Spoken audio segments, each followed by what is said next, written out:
Vamos a continuar con la serie sobre la historia de la iglesia. Hoy vamos a tocar uno de los reformadores más. A mí cuando leí su biografía me impresionó. Este hombre se llamaba Juan Knox. Este hombre le pusieron un apodo, le decían el guerrero de Dios, imagínense, ¿no? Este hombre, dice la historia, que fue uno de los reformadores más agresivos que hubo. Inclusive es comparado con algunos de los profetas del Antiguo Testamento como Elías. ¿Recuerdan aquella historia de Elías cuando se enfrentó a los 800 profetas de Baal? Que los venció, pero era muy agresivo, muy osado. Se le compara a Eliseo y a Juan el Bautista del Nuevo Testamento. O sea, con ese espíritu así muy, muy agresivo. En las distintas épocas de Israel y de la iglesia y en el libro de los Hechos y bueno, en los evangelios, se ve cómo hay ocasiones en que, así como Juan Knox, se necesita este tipo de hombres que sean valientes. A veces parecen muy, muy rudos, pero bueno, dice su biografía que él era como la trompeta de Dios. Y una trompeta es un instrumento muy agresivo, ¿sí? Así como de milicia. Y según la historia dice que este hombre, Juan Knox, sacudió países enteros. Yo quiero que usted piense un momento, países enteros, no un barrio, no una colonia en una ciudad, no, países enteros como Escocia, donde él nació, Inglaterra, Francia, Alemania, Suiza, entre otros. Y se dice que aún después de muerto, sus sermones, sus mensajes siguen impactando las vidas de las personas, y su mensaje le provocó muchos seguidores, pero también muchos enemigos.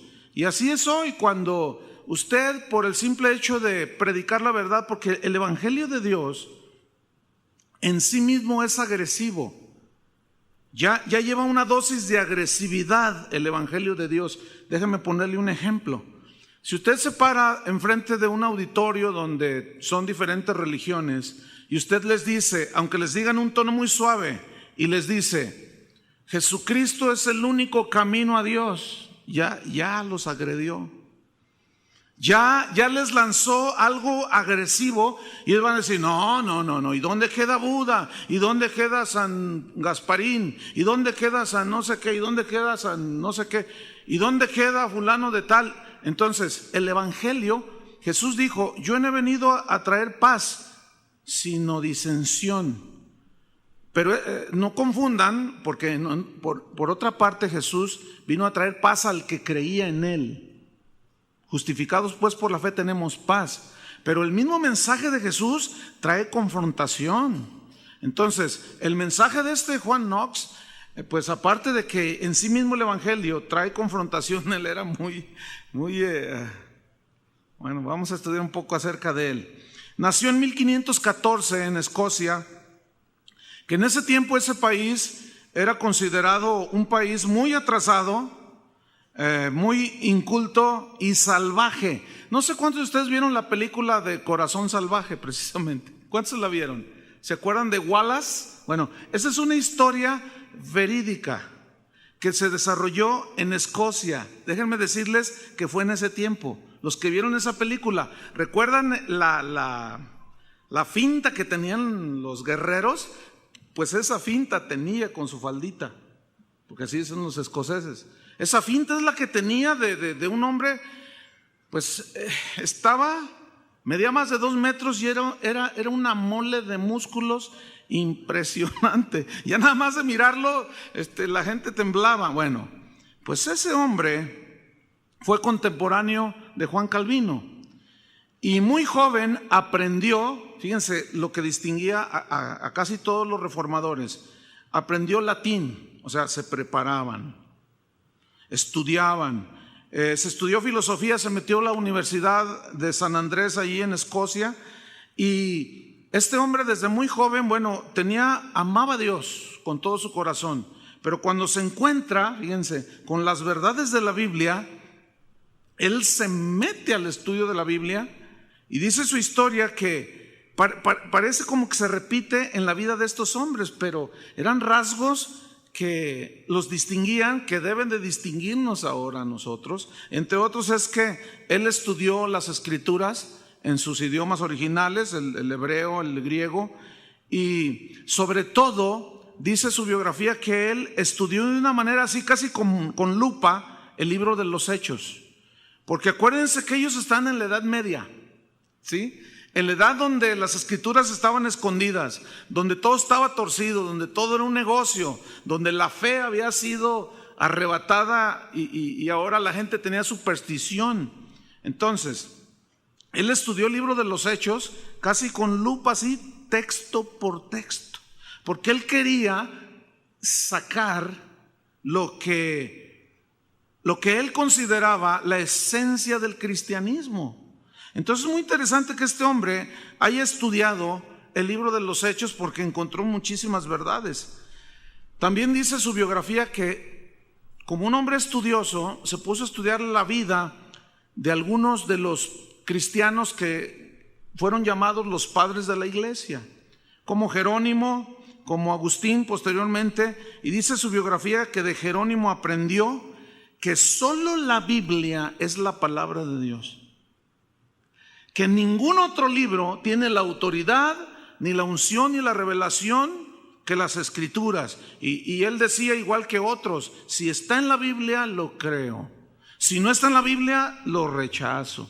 Y de Juan Calvino aprendió muchas cosas, pero de Agustín, que ha sido uno de los cristianos de pensamiento más agudo, de él aprendió sobre el carácter, porque San Agustín de Hipona, así se le conoce, él enfatizaba mucho sobre el carácter cristiano, porque él en su vida pasada fue un desastre, fue un macho, fue de lo peor, pero la gracia de Dios lo rescató. Entonces él tuvo un encuentro, estoy hablando de San Agustín, tuvo un encuentro con Dios y comenzó a estudiar las escrituras. Nada más que este es del año 400, 500, después de Cristo, perdón. Entonces, este hombre se puso a estudiar mucho sobre la vida de Jesús y él quiso ser como Jesús, Agustín. Entonces dejó muchos escritos.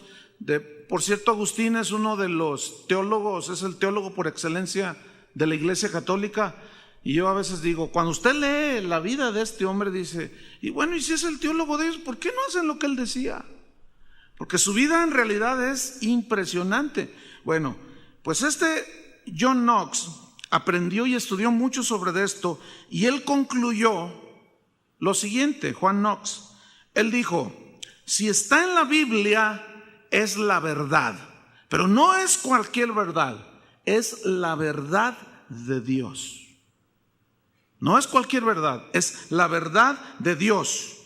Y él decía que si alguien quería servir a Dios, él refiriéndose a los sacerdotes, acuérdese, él era inclusive otro más, o llegó a serlo, pero él decía que si alguno quería servir en el ministerio y no poseía un carácter cristiano, que se pareciera a Cristo, aunque fuera muy popular, si no poseía el carácter de Cristo, no valía ni un chelín, decían ellos, o sea, la moneda más barata de ese tiempo. Y yo reflexiono en esto y pienso lo siguiente: si hoy aplicáramos estas verdades en la iglesia de hoy, en las iglesias de hoy, junto con todos los ministros, incluyéndome su servidor, en realidad muchos apareceríamos ahí como caricaturas de Mickey Mouse.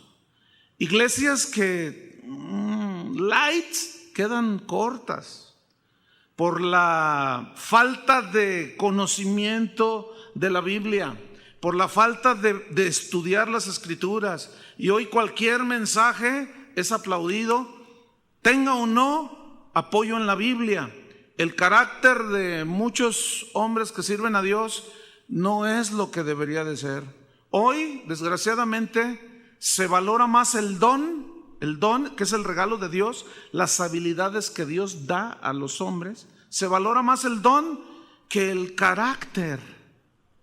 Hoy, los cristianos, en un gran número, y eso es penoso decirlo, pero es la verdad, son como los fans de Michael Jackson. Pues no importa, a mí qué me importa que él haya violado a unos muchachos. A mí me gusta su música y esa es su vida. Si es homosexual, pues esa es su vida. Si él se ha casado 9 veces y con la que tiene no es su mujer, tal artista, tal cantante, pues a mí qué, esa es su vida. A mí su arte me llena. Y hoy los cristianos reflexionan en ese mismo pensamiento filosófico. Bueno, pues ese predicador, pues a lo mejor, pues sí, es medio, pero ¿cómo me bendice? Ay, ¿cómo me gustan las alabanzas de Pancho Pistolas? Pues sea lo que sea, pues a mí qué me importa. Mira cómo me transporta hasta el tercer cielo. Y nos hemos diluido, hermanos. Por eso yo dije que si hoy aplicáramos esos principios, esos valores que extrajeron de la Biblia estos hombres, otra cosa sería la iglesia de hoy. ¿No creen? Juan Knox, en ese tiempo, pues él era un católico y en 1536 fue ordenado sacerdote dentro de la iglesia católica y llegó a tener un alto puesto. Fue notario papal y fue hecho tutor de muchos estudiantes pues en la universidad que querían ser sacerdotes. Dice la historia que en esa época la iglesia católica era dueña de más de la mitad de las tierras de Escocia. Así como aquí en México llegaron a poseer casi todo México, ¿sí? Y las rentas que producían hacían que los clérigos católicos tuviesen un ingreso, según la historia, 18 veces más que lo que recaudaban de impuestos los reyes de Escocia. O sea, estaban hundidos en el dinero. Y eso los llevaba a la corrupción, porque muchos de ellos eran adúlteros, blasfemos. Algunos que eran cuestionados, ellos no se tentaban el corazón. Les estoy hablando de clérigos, de supuestos ministros de Dios. Al ser confrontados por sus vidas licenciosas, no se tocaban el corazón para mandar matar a la gente. Eran asesinos, eran tremendos. Y por allí aparecieron 2 frailes católicos, por supuesto. Acuérdense, en ese tiempo todavía no había la reforma total, y ellos estaban convertidos y predicaban. Bueno, ya en este tiempo, quiero aclarar, ya estaba la reforma, ya se había hecho la división, pero dentro de la misma iglesia católica había mucha gente que había abrazado la fe evangélica, la fe de la Biblia, pero seguían dentro de la misma iglesia. Y cuenta la historia que 2 de estos frailes que se habían convertido a Cristo seguían dentro de la iglesia católica.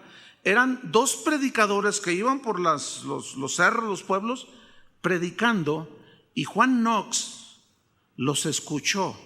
Esto antes de, por supuesto, él encontrarse con Cristo, ¿no? Y dice la historia que le impactó tanto el mensaje de estos hombres, que el Espíritu Santo hizo algo tan poderoso en su corazón que se convirtió a Cristo. Y su conversión fue tan contundente que él no pensó mucho y él sí se salió del catolicismo. Y en 1540, al correr de los años, bueno, él empieza a estudiar las escrituras, como decía, en sus idiomas originales y todo. Aparece por allí un predicador también de esos tremendos, se llamaba Jorge Wishart, y impactó también a Juan Knox por 2 cosas. Una era el mensaje de la palabra de Dios lo turbaba tanto, lo impactaba tanto, que él se quedaba así como electrizado, así como en garrote se me ahí, ¿no?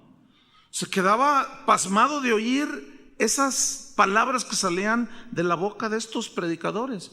Pero lo que más le impactó fue que él conoció abajo del púlpito, conoció a Juan, a este tal Wizard, y le impactó su vida. Realmente dijo: este es un hombre de Dios, este tiene el carácter de Cristo. Y fíjese, en ese entonces a este tal Wizard, predicador, lo andaban persiguiendo y lo habían amenazado de muerte. Y como Juan Knox ya había dejado el catolicismo, se hicieron amigos. Y como estaba el hombre de aquel tamaño que te dije, le dice Wizard: oye, ¿no quisieras ser mi guardaespaldas? Y él dijo: claro que sí. Y saca quién sabe de dónde una espada. Y dice: no, yo te cuidaré las espaldas. Ahora, yo quiero que ustedes se remonten a aquel tiempo.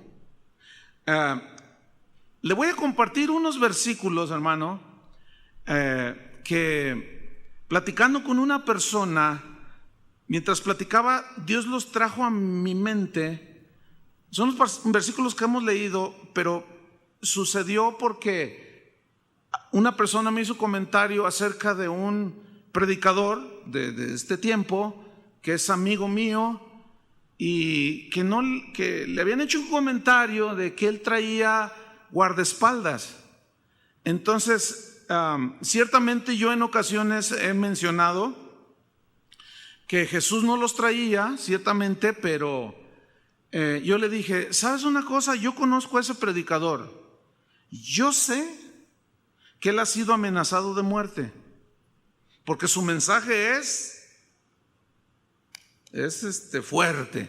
Entonces ha herido susceptibilidades de religiosos, de gente, y seguido le salen con camionetas, lo han querido sacar de la carretera, los han asustado con AK-47 y te vamos a matar si tú sigues hablando de esa manera. Y entonces él decidió tener guardaespaldas, este amigo mío.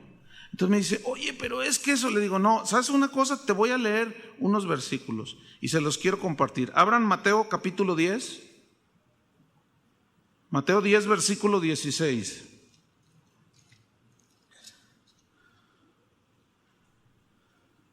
Aquí está hablando Jesús a sus discípulos. ¿A quién le está hablando Jesús? Ok. Dice así: he aquí, yo os envío como ovejas en medio de lobos. Para empezar, ¿cómo nos envía Dios? Jesús, como ovejas en medio de lobos. Y el lobo, ese te quiere tragar, ese te quiere destruir. Ok, ¿qué más? Sed pues prudentes como serpientes y sencillos como palomas. ¿Por qué Jesús les dijo: miren, ustedes van a ir en medio del mundo ustedes son ovejas, pero van a estar en medio de lobos? Sean pues prudentes como serpientes. ¿Saben qué significa esa frase metafórica? Sed prudentes como serpientes. Significa: no se expongan deliberadamente al peligro tentando a Dios. Porque la serpiente tiene eso. La serpiente no se expone a su peor enemigo, que es el águila, y es muy cautelosa cuando ella atraviesa un camino donde no hay vegetación. Y se puede estar hasta 3 horas mirando ahí y observando, y no se expone deliberadamente al peligro. Y muchos cristianos no tenemos a veces este entendimiento y decimos: y al cabo Dios me protege. ¿Se acuerdan lo que Satanás le dijo a Jesús? Cuando le dijo: tírate del pináculo del templo, que al cabo está escrito que mandará a sus ángeles y te recogerán. ¿Se acuerdan de esa escritura? Mateo 4. Y Jesús le dijo: escrito está, no tentarás al Señor tu Dios. Entonces le dijo, compórtense, sean prudentes, no se expongan deliberadamente al peligro. Ahora seguimos leyendo. Y versículo 17, y guardaos de los hombres. ¿Saben qué significa guardaos de los hombres? Cuídate de los hombres malos. Cuídense de mujeres malas. ¿Y cómo te cuidas de un hombre malo? ¿Ah? Si te quiere hacer daño, ¿qué dices? Bueno, pues que al cabo, ¿te dejas? Así, o sea, bueno, vamos a ver qué les dice más adelante. Dice, guardaos de los hombres porque os entregarán a los concilios. Fíjense, gente mala, traidora, que querrá hacernos daño.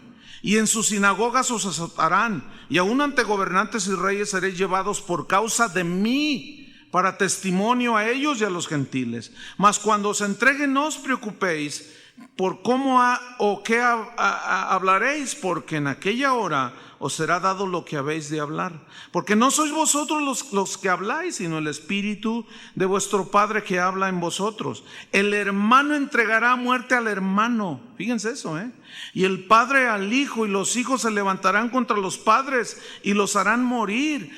Y seréis aborrecidos de todos por causa de mi nombre, mas el que persevere hasta el fin, este será salvo. Cuando os persigan en esta ciudad, ¿qué dijo? Huid a la otra. ¿Por qué les dijo huid a la otra? ¿Por qué no les dijo yo los voy a rescatar? ¿Por qué no les dijo?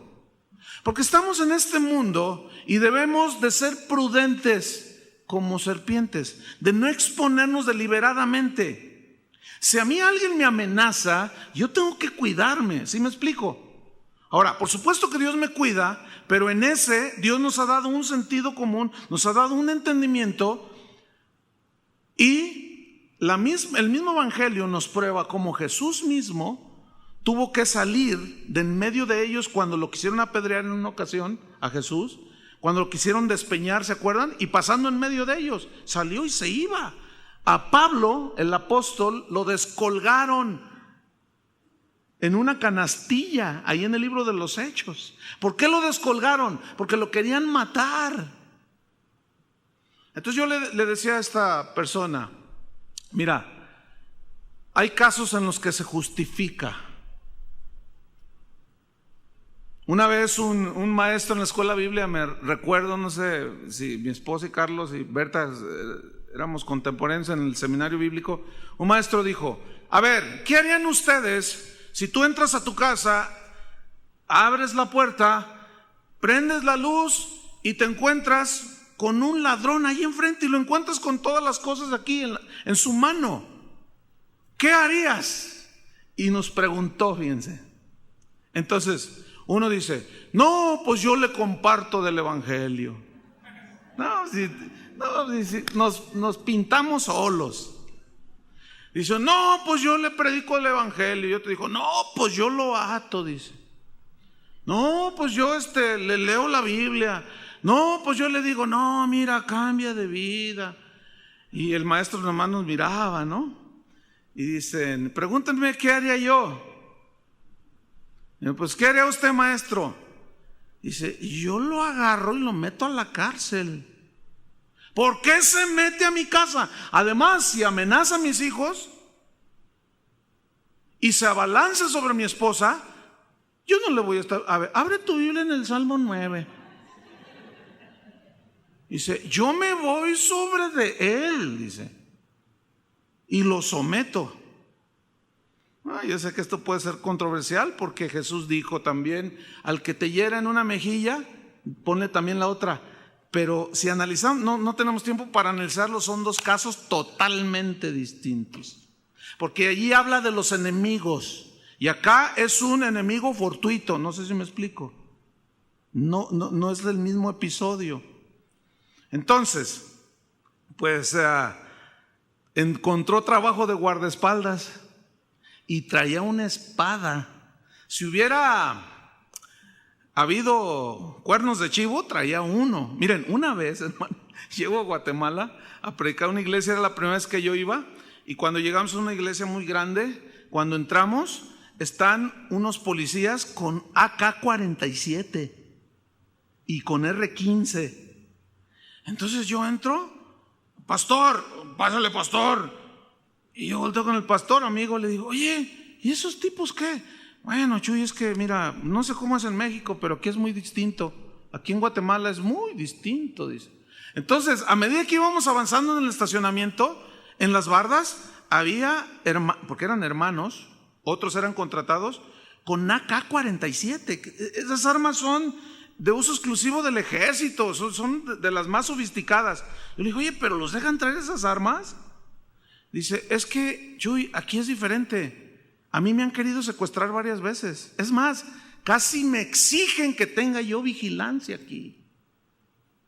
Yo dije, no, pues en México ojalá y nunca sea así. Posteriormente voy a la República del Salvador y es igual. A la entrada de las iglesias hay gente con... Tú dices, bueno, ¿qué no nos cuida el Señor? Bueno, sí nos cuida. Ni nos imaginamos de cuánto nos ha librado. Pero también debemos ser prudentes como serpientes. No serpientes, prudentes como serpientes. No sé si me estoy explicando. Pero luego a veces llegan gente y me dice, ay pastor, me robaron mi carro. ¿Te robaron tu carro? Ay hermano, ¿tenía seguro? No. ¿Y por qué? Pues no, que Dios te lo cuidaba. Yo les digo, pues no, que Dios te lo cuidaba. Porque yo sé que ciertamente Dios nos cuida, pero como allí que se lo robaron, ¿qué? Cómprenle su seguro, hermanos. Estamos aquí en la tierra y hay ladrones allá afuera. A ver si cuando salgas todavía está tu carro.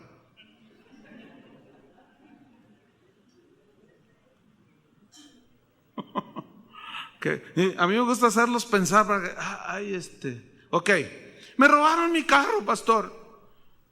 ¿Y te estaba asegurado? No. Ay, bueno, pues ahí pues ya le llevas de perder, hermano, pero bueno, ok. Oremos. Sí, vamos a orar. Pero vas a ir a poner la denuncia a la PGR que te robaron tu carro. Pero no estoy violando el evangelio. No estoy...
¿Para qué están las leyes? Para proteger al que no las viola y castigar al que viola las leyes. Bueno, ya les enseñaré mucho más de esto. Les tuve que hacer cierta aclaración porque el hombre pues traía una espada y cuidaba las espaldas del wizard. Y era un guardaespaldas así como el que yo tengo aquí. Ponte de pie, mi hermano. Este es mi guardaespaldas para que sepan. Gracias. ¿Por qué creen que está ahí? Y él sabe que si alguien... No, pues imagínense. ¿Mides 2 qué? ¿2.5? ¿2.10? 1.96. Bueno, pues... y estás bastante... Y por allá tengo otro que le dicen, no voy a decir porque luego se lo agarran de cotorreo, pero ahí está en la barda cuidándome las espaldas. ¿Cómo te llamas, brother? No son mis guardaespaldas, pero pues es para despistar al enemigo. Por si alguno quiere algo, pues ya nomás le digo, a ver, trata todo el asunto con aquel. Bueno, pues Juan Knox fue guardaespaldas de este hombre porque lo traían. Fíjense, hubo un cardenal que se llamó David Beaton. Él arrestó precisamente por la predicación a Wishart, al que le cuidaba las espaldas Juan Knox. Lo apresó y ¿qué creen que le hizo? Lo quemó en la hoguera, hermanos. Ahora, fue en un momento en el que el mismo Knox andaba en otros quehaceres, pero dice la historia que estando allí a punto de ser quemado, este hombre Wishart, su mensaje era tan tremendo que dicen ahora sí, allí en ese caso, y él está amarrado ahí en la hoguera y le predica al verdugo. Y le habla lo que fue su último mensaje, pero fue el mensaje tan poderoso que dice la historia que el verdugo se convirtió. Le dijo, yo quiero a Cristo, yo quisiera ser como tú puedes ser como yo. Allí lo llevó a los pies de Cristo, imagínense. Pero ya cuando había que hacer lo que tenía que hacer el verdugo, le dice, haz lo que tienes que hacer. Y el hombre le dice, pero es que no puedo. Dice, tienes que hacerlo. ¿Y saben qué hizo el verdugo? Le tuvo que prender fuego. Esas historias son así como para pensar, ¿no? Le dijo Wishart, haz tu trabajo. Enciende la hoguera. No tengas cuidado conmigo, ese es tu trabajo. Cúmplelo, le dijo. Cuando las llamas abrazaron el cuerpo de Wishart, dice la historia que clamó a Dios pidiendo perdón por sus verdugos, pidiendo perdón por los que lo asesinaban. Pero la verdad es que Juan Knox no se quedó quieto. Se armó la revuelta y el pueblo comenzó a exigir justicia porque consideraban que había sido totalmente una injusticia y un atropello en contra de este predicador, que nada más por predicar lo hayan sacrificado de esa manera. Y el cardenal inició una persecución y mató a muchos cristianos en ese entonces y se burlaba de los dolidos creyentes. Entonces, dice la historia que un grupo de escoceses penetró en el castillo donde estaba el cardenal, que curiosamente estaba durmiendo con una de sus amantes.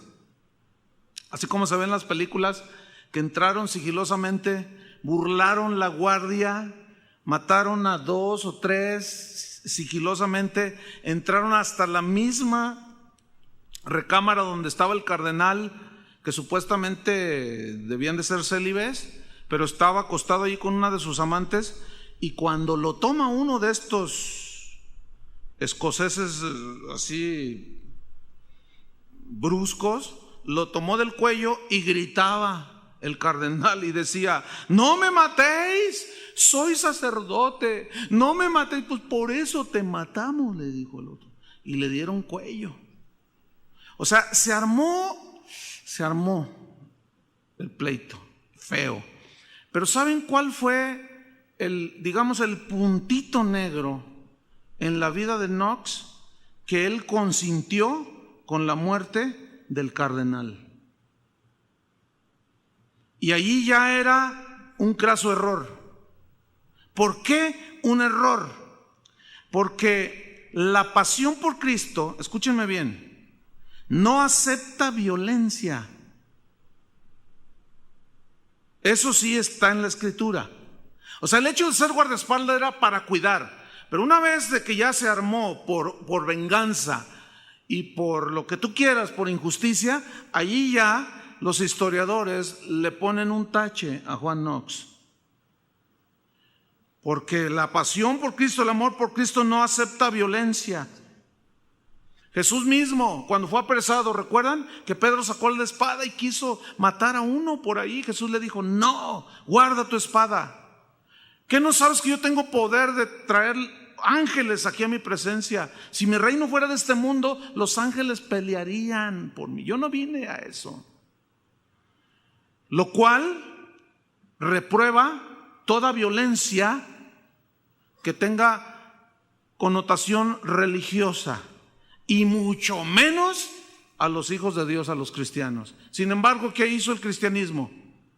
A filo de espada nos endilgaron aquí el catolicismo, aquí en México, a fuerza, matando y sacrificando un montón de indígenas. La guerra de las cruzadas. ¿Por qué fueron los cruzados, los soldados aquellos que traían una cruz pintada en el pecho, que peleaban por Dios y mataban por Dios? Totalmente descalificado por Dios. Porque la guerra no es con pistolas ni con cuchillos, no. Nuestra guerra es netamente espiritual. ¿Están entendiendo el equilibrio en esto? Entonces, cuando Dios, dice la historia que pues esto fue como un tache para él, pero como él amaba a Dios, sucedió algo, fíjate. Él reconoció sus errores, entre esos ese que acabo de narrar, pero hizo lo que muy pocos de nosotros hacemos. Él reconoció sus errores, pero los enmendó. O sea, es decir, que era un tipo realmente notable, que no era alguien que no fallaba, sino que el problema no está en equivocarnos, el problema no está en fallar, el problema está en que cuando fallamos no reconocemos. Ese es el problema que nosotros tenemos. Esa es la diferencia entre él y muchos de nosotros, de los cristianos de este tiempo. Ciertamente llegó a violencia física, pero cuando rectificó, se arrepintió y corrigió, fíjense, eso de la violencia. Cuando Dios lo llama, ahora sí ya a predicar, al ministerio, al pastorado, dice su historia que lloró tanto porque él tenía un profundo deseo de predicar el evangelio, ardía su corazón. Ciertamente él era brusco, agresivo, pero su temperamento ahora comenzó a ser transformado por Cristo. Y esa agresividad que él tenía, siguió él con rasgos de su temperamento, pero en su mensaje. No sé si me explico. Él dejó ciertamente muchas cosas que tenían que ver con la violencia física, pero su carácter siguió siendo agresivo, pero ahora con la palabra de Dios, en la predicación de la palabra de Dios. Y déjame decirte algo que escribí yo aquí. A Dios no le conmueve tu perfección, o sea que ay, mira, pues no se equivoca mucho, ay, estoy impresionado contigo. No, sino la pasión que tú tengas por Él, el amor que tú tengas por Él, que viene de una fe que tienes puesta en Él. A fin de cuentas, escuchen esto, para Dios es mejor un brusco encendido que un frío estudiado. Porque el que es un brusco encendido, Dios sabrá corregirlo, como a él, que lo fue calmando. Y volcaba esa agresividad ahora en un mensaje que se requería para ese tiempo. Y es mejor ser un poco atrabancado como Pedro y que el Señor nos vaya moldeando, ¿no es cierto? Alguien que pues nomás nada y se quede allí. No, esos, los tibios, ¿qué dijo Jesús que hacía? Los vomitaba de su boca. Entonces, ser cristiano en esa época era algo definitivamente radical. Escúchame bien, ser cristiano en ese tiempo era cuestión de vida o muerte. Así eran las cosas en ese tiempo. Hoy se mide el éxito por la popularidad que tenga un predicador. Hoy se mide el éxito por la aceptación que tenga, por su bonito mensaje.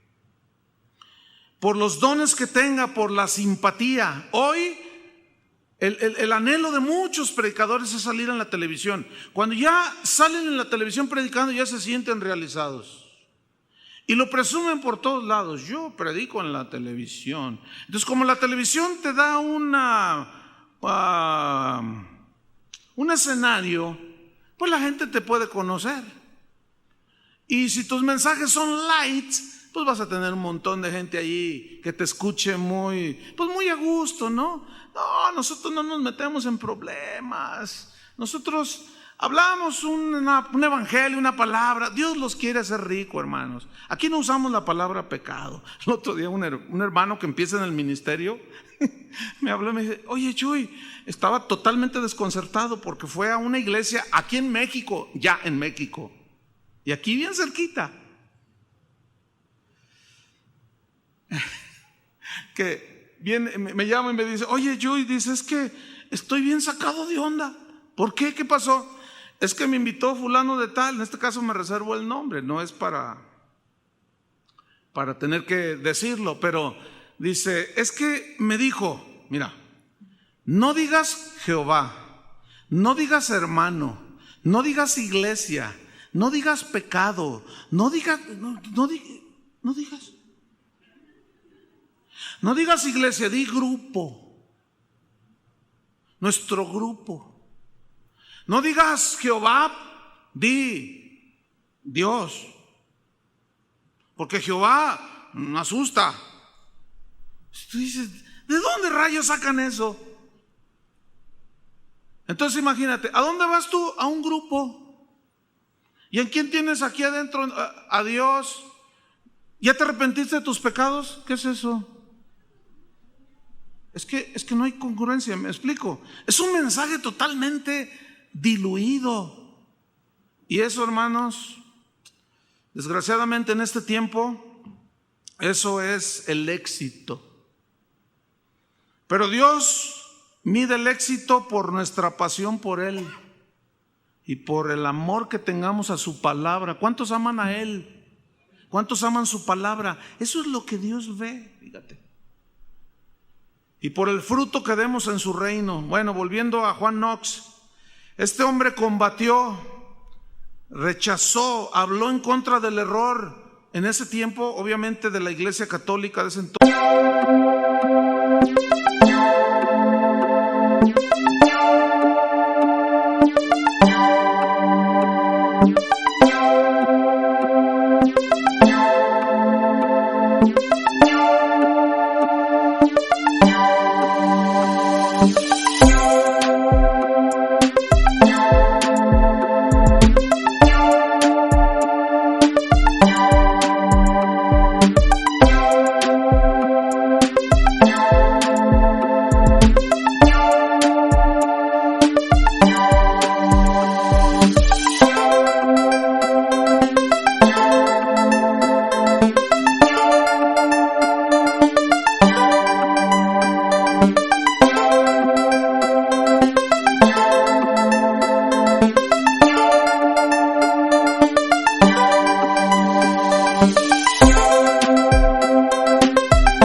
Con sermones que estremecían, que convencían cuando eran escuchados y predicados.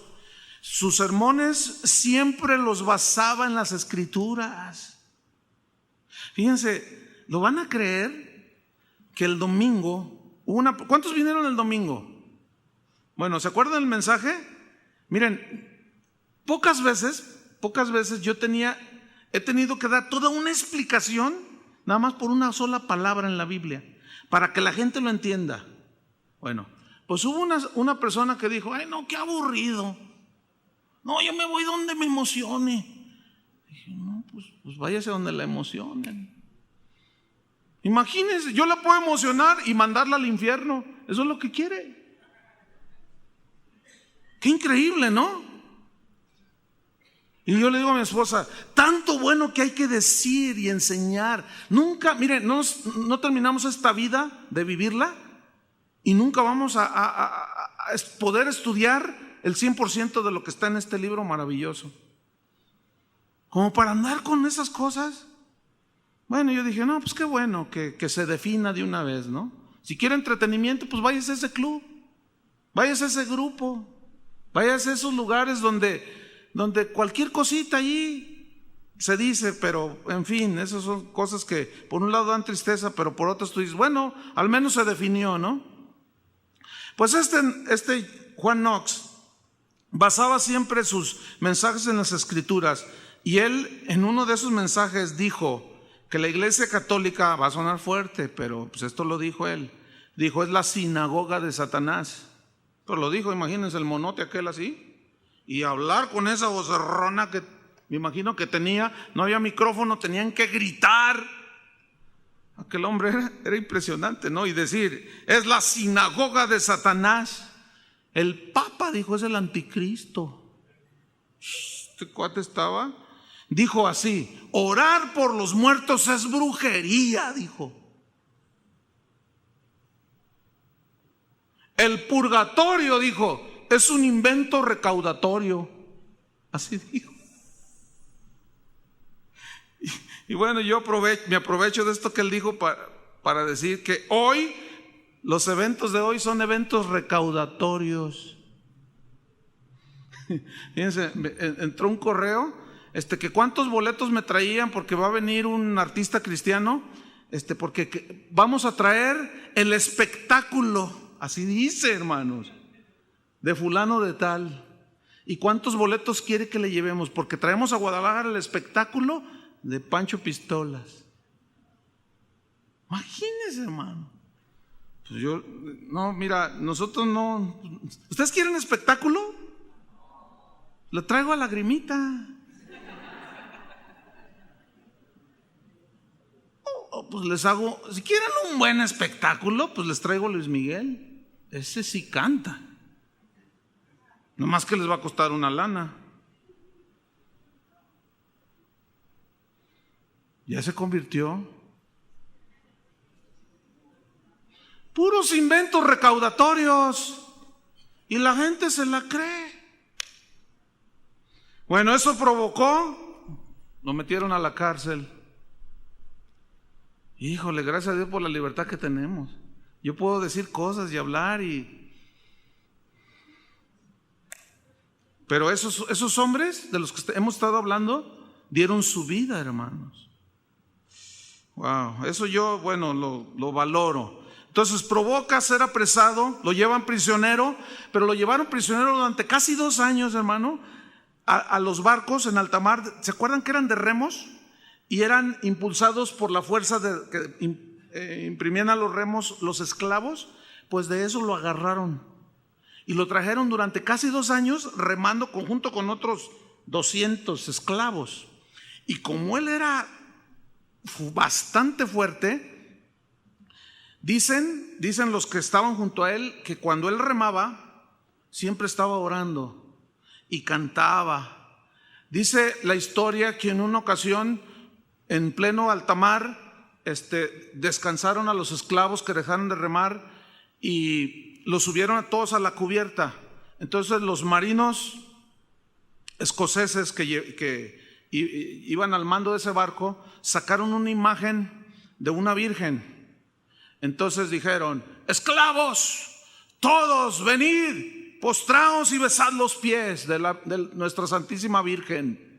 Y los esclavos pasaban y se postraban y le besaban los pies. Y cuando llega el gigante Knox, ¿qué creen que hizo el tremendo? Llega y dice: yo no me le hinco, y la agarra y la tira al mar. Y lo dice: que nade, es bastante livianita, a ver si se puede salvar. O sea, para hacer eso se necesita algo más que valor, ¿no?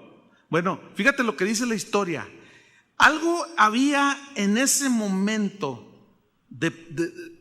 no tiene que haber sido otra cosa o alguien más que Dios mismo en ese momento en él. Así como Elías cuando derrotó a los 800 profetas falsos. No había otra manera de explicar que era Dios el que estaba allí con él, porque dice la historia, la biografía de este hombre, que los soldados les entró un miedo.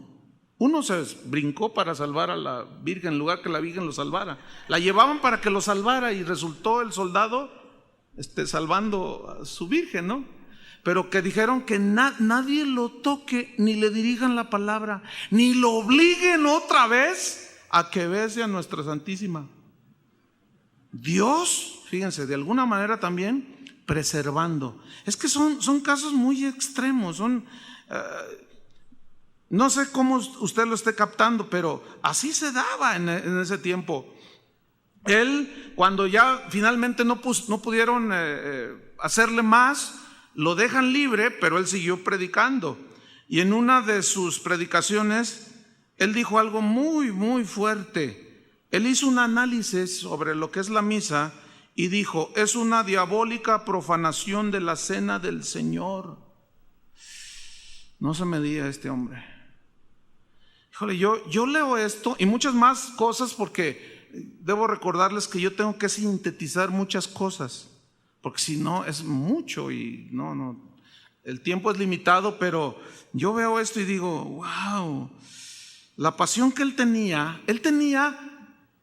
un amor, una pasión por tres cosas que eran primordiales en su vida. La verdad de la palabra de Dios, ¿sí? Que la gente conociera la verdad, esa era la segunda. Y la tercera, que la gente experimentara a Jesucristo.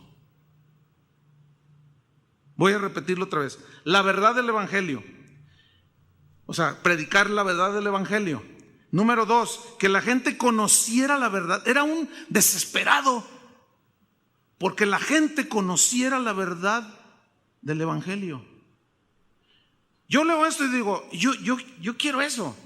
Yo no sé ustedes, yo quiero eso. O sea, a mí por eso me meto y estudio, porque yo quiero que conozcan la verdad de la palabra de Dios. Y por eso, como les dije el domingo, ¿tienen tiempo para estudiar la palabra de Dios? Pues sí, porque yo soy de evangelio eterno, o sea que predico largo. Y digo, a ver, y doy una explicación y veo que algunos así como que, a ver, yo no tengo prisa. Ahí va otra vez, se lo voy a explicar otra vez y se lo explico otra vez porque a mí me interesa muchísimo que usted entienda las verdades del Evangelio. Entonces yo leo esto y aunque no estoy así como Knox, pero yo soy un apasionado de la verdad del Evangelio. De verdad. Yo tengo, viera cómo, le voy a decir algo, viera cómo sufro, entre comillas ese es sufrir, viera cómo sufro, cómo me aflijo cuando voy a algún evento, también a escuchar o a predicar, y a veces me toca predicar, a veces me toca estar sentado para escuchar. Viera cómo me acongoja. ¿Usted no se imagina el oír predicadores diciendo cada barrabasada? Que yo estoy ahí con mi esposa y nomás le hago así. Eso no quiere decir, está forzando, está torciéndole. Y yo a veces me ha tocado seguir de predicar después del que dijo 2, 3 barrabasadas. Seguramente también yo las he dicho, definitivamente, pero escúcheme bien. Yo tengo amigos, de esos amigos sí quiero, que me han corregido cuando yo bajo. Oye, tú dijiste esto, Chuy. Y mira, tienes que considerar eso. Oye, no, gracias. Pero no, eso es algo que debemos nosotros de adquirir y desarrollar. Un corazón dispuesto a aprender. Pero a veces me ha tocado seguir de predicar después de que se dijeron cosas que agredieron el Evangelio, y muchas veces hasta Cristo mismo. Yo le digo, Señor, dame sabiduría, porque ha resultado en ocasiones en que yo llevo preparado ya mi mensaje y dice estas cosas, que es una contradicción a lo que se va a exponer en ese momento, y tengo que meterme y darle explicación. Yo digo, Señor, ¿es tan difícil, hermanos? Porque no sabes cómo van a reaccionar. Yo digo, Señor, dame sabiduría para saber expresar esto. Yo no quiero causar una controversia aquí. Ese no es como Juan Knox. Ese no es mi sentir ni mi línea. Y debo de reconocer y darle todos los créditos a Dios. Siempre Dios me ha dado la manera de decirlo. Para que al bajo yo, subo el que está presidiendo y dice, hermano, mira lo que predicó fulano de tal, lo complementó Chuy, lo corrigió. Nos da mucho gusto por eso. Y todos aplauden. Y el otro también. Yo digo, ay Señor, pues yo no quiero que Dios deje de apoyarme en eso. Y tú debes de confiar. ¿Se acuerdan lo que leímos cuando Jesús dice, los llevarán a las sinagogas? Y no vayan pensando qué van a decir. ¿Se acuerdan? Leímos en Mateo 10. Sino que el Espíritu Santo hablará por medio de ustedes. Dejemos que el Espíritu Santo también hable por medio de nosotros. Vámonos sobre el final. Knox siguió atacando los errores de la iglesia. Llegaba al punto de nombrar públicamente a los que él consideraba como traidores a Dios. Cuando Knox avanzaba en su mensaje, pasaban los años, crecía su rechazo por las herejías de lo que él llamaba la sinagoga de Satanás. A los obispos los llamaba jardineros del diablo. Yo todavía no les he dicho así. A los sacerdotes les decía buitres ciegos. Dice la historia que en ese entonces vivía en Inglaterra una mujer, María Tudor. Esta se conoció como María la Sanguinaria. No sé cuántos habrán leído en la historia allí de Inglaterra en ese tiempo. Ella sube al trono y era sanguinaria, mataba a los cristianos. Era una mujer promiscua, era una mujer asesina. Era terrible la mujer. Pero Juan Knox le dijo una vez, Jezabel. ¿Se acuerdan de Jezabel? En que Jesús dice, tienes a esa mujer Jezabel. Pero le dijo algo bien tremendo, le dijo, maldita idólatra, le dijo. Ahora, a lo mejor esto para nosotros como que no, ¿cómo? ¿Pero por qué le dijo así? Yo quiero que ustedes traten de ubicarse en el contexto de aquel tiempo, ¿sí? A esta mujer la llamaron María la Sanguinaria por la persecución contra los cristianos. Y dice la historia que en una ocasión Juan Knox oró de esta manera, literal, se los voy a leer. Dice, Señor, no demores tu venganza, permite que la muerte la devore. Eso es lo que se llama como una oración imprecatoria. O sea, una vez les hablaré de esto, para que tengan un equilibrio, pero bueno, ahí vamos a dejarlo ahora, que se queden con la duda. Dice, que la tierra se la trague, que se vaya al infierno. Señor, no tiene temor de ti, dijo. En 1554 se reúne con Juan Calvino, que eran contemporáneos. Eran tan diferentes, Calvino tan refinado, y el otro tan brusco, pero fíjense, ¿saben para qué se juntaron? Pasaban horas y horas juntos hablando de las escrituras, de la Biblia, buscando siempre el significado exacto de cada pasaje de la Biblia. No, miren, yo me quito el sombrero ante estos hombres. Claro, me postro ante Dios, pero mis respetos para estos hombres. Fíjense, hoy, en este tiempo, yo tengo 2 años, casi ya vamos para 3, donde cada viernes, salvo cuando no puedo asistir por compromisos, yo me reúno con pastores en esta ciudad. No son muchos porque no a todos les gusta desde las 9 de la mañana hasta las 2 de la tarde orar y estudiar las escrituras. No les gusta. Ay, aquí nomás pierden el tiempo, nos dicen que perdemos el tiempo, dice nomás. No, vamos a planear una campaña, dice. No, hombre, siéntate, abre la Biblia y estamos allí, miren. y estudiamos y oramos. Y el hermano Pablo Hunter es el que por el último año, cada viernes, hermano, nos agarra la Biblia y nos da unas ministradas, hermano, unas enseñanzas de la palabra de Dios. Wow, dice un pastor, dice, yo nunca había tenido un tiempo como este, yo anhelo los viernes, dice. Pues con esos me junto. ¿Con quiénes te juntas tú? Es una buena pregunta, ¿no? Vámonos sobre el fin. Llegamos al 1555 y bueno, se casó. Como que de pronto le brincó el corazoncito y tenía 38 años. Y bueno, se casó y pues hizo bien. ¿Verdad que hizo bien? Y bueno, en ese tiempo inició una guerra civil en Escocia. Pero a raíz de ¿qué creen? De los mensajes de Knox.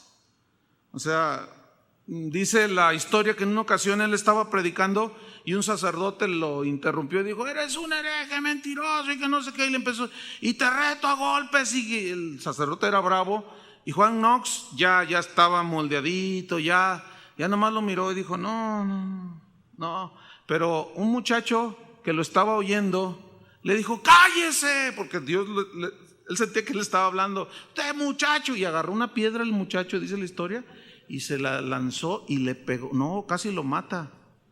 Y como venía con otros, se armó.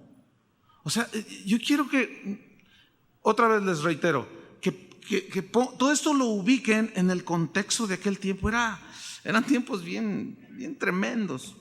Pero bueno, debo terminar. Juan Knox sigue su predicación desde el púlpito hablando como trompeta de Dios. Dicen las crónicas, trompeta, como la voz de Dios, como trompeta de Dios. En 1572 tuvo un ataque en sus pulmones, se enfermó, le dio un ataque de tos, lo dejó tan mal que comenzó a sentir que su tiempo estaba próximo para partir con Dios. Y dice la historia que llamó a sus líderes, a la gente más cercana a él, y les dijo, siéntense, y se sentaron alrededor de su mesa y les dijo, quiero predicarles el Salmo 9. Y ellos pues estaban presintiendo ya que su fin llegaba.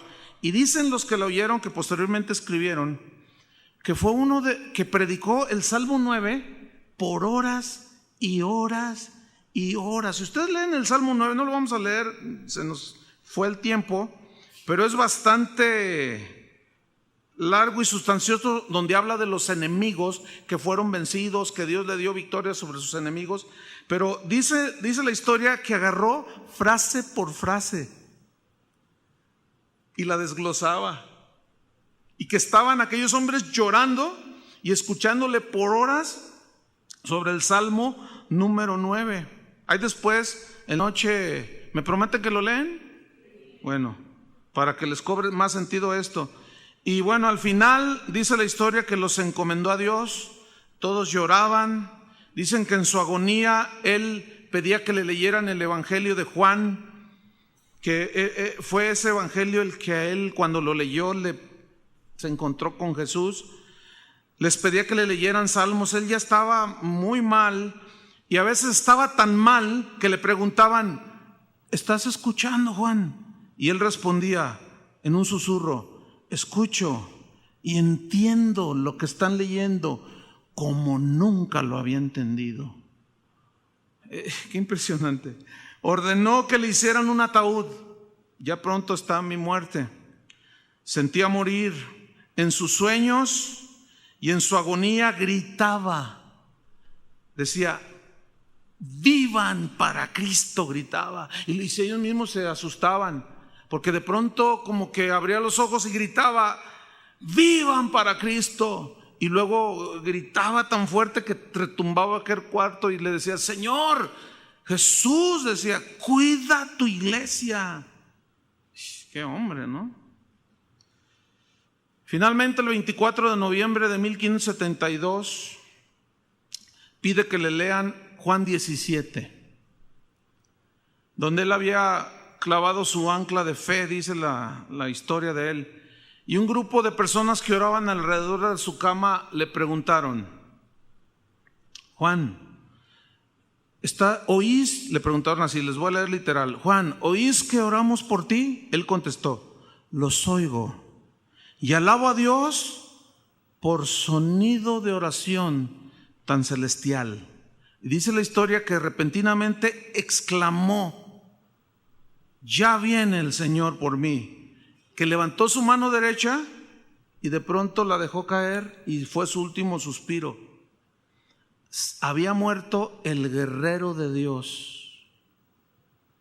En su tumba, que tú puedes ir a visitarla cuando vayas a aquellos lugares, hay un epitafio que se lee: aquí yace uno que no aduló ni temió a nadie, solo a Dios. ¿A cuánto les gustaría ese epitafio? A mí sí me gustaría. ¿Sí? Imagínate, ¿no? Aquí yace uno que no aduló a nadie, no tuvo temor de nada ni de nadie, solo amó a Dios y tuvo temor de Dios. Wow. Vamos a darle gracias a Dios. Que no sé, que levante este tipo de hombres si es necesario. Pónganse de pie, por favor. Levanta tus manos a Dios. Oremos. Señor, al leer aún desde ese capítulo de Hebreos, el capítulo 11, de todos esos hombres que dieron su vida por ti, que por fe conquistaron reinos, por fe taparon bocas de leones, por fe recibieron fuerzas en medio de debilidad, por fe obedecieron, por fe se prepararon como Noé, por fe.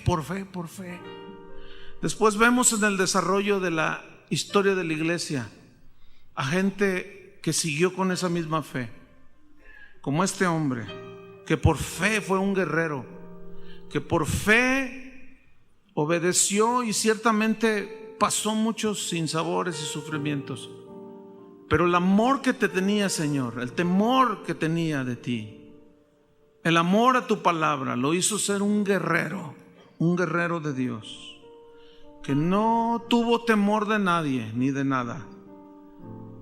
Señor, ese hombre dejó huella.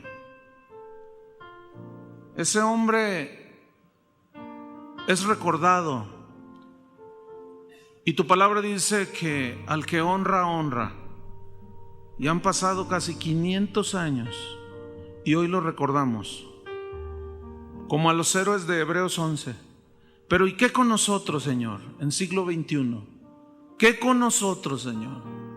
Guárdanos de ser tan ligeros, tan simples, que nuestro cristianismo sea más radical.